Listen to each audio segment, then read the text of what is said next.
क्युबातील क्रांतीचा जनक आणि आंतरराष्ट्रीय पातळीवरचा भारताचा चांगला मित्र अशी ओळख असलेल्या फिडेल कॅस्ट्रो यांचं आज निधन झालं।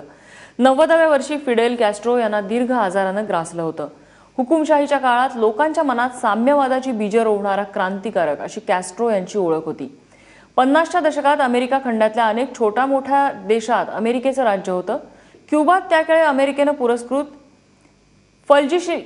फल्जिनशिओ बॅतिस्ता यांची सत्ता होती। या काळात संपत्तीचं समान वाटप आणि साम्यवादाचा नारा देणारे फिडेल अल्पावधीतच लोकप्रिय झाले होते।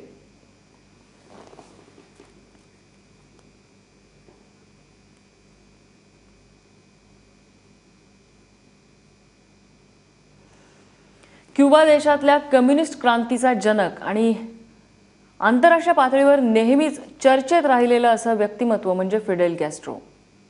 क्रांतीच्या जोरावर अमेरिका पुरस्कृत जनरल बतिस्ता यांची राजवट त्यांनी उलथवून लावली। बतिस्तांची सत्ता खालसा केल्यानंतर लवकरच कॅस्ट्रो क्युबाचे पंतप्रधान बनले।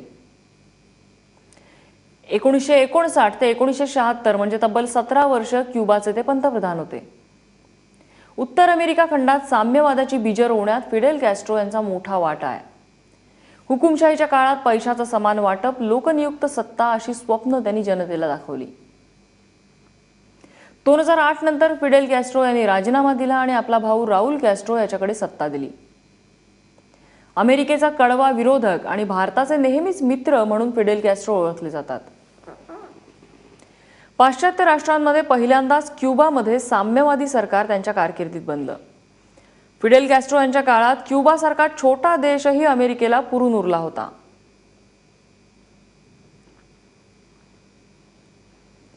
पंतप्रधान नरेंद्र मोदी यांनी ट्विटरवरून कॅस्ट्रो यांच्या निधनाबद्दल दुःख व्यक्त केलंय।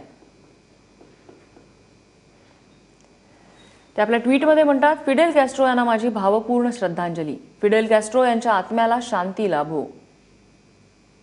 या दुःखद क्षणी आम्ही क्युबा सरकार आणि जनतेच्या सोबत आहोत। फिडेल कॅस्ट्रो हे 20व्या शतकातलं एक भारदस्त व्यक्तिमत्व होतं। भारताने एक सच्चा मित्र गमावलाय।